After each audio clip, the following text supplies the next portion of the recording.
начнет светлеть, под шинелью вдвоем теплее на продрогшей гнилой земле. Знаешь, Юлька, я против грусти, но сегодня она не в счет. Дома, в яблочном захолустье мама, мамка моя живет. У тебя есть друзья, любимый, у меня лишь она одна. Пахнет в хате квашней и дымом, за порогом бурлит весна. Старый, кажется, каждый костик беспокойную дочку ждет.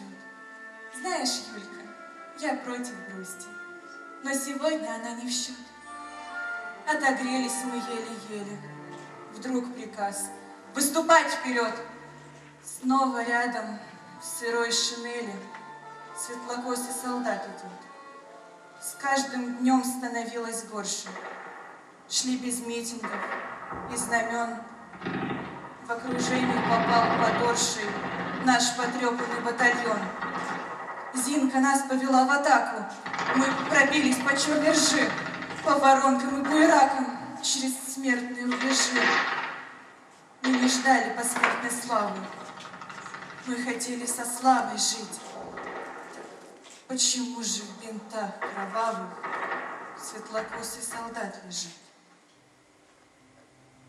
Ее тело своей шинелью укрывала я, зубы сжав.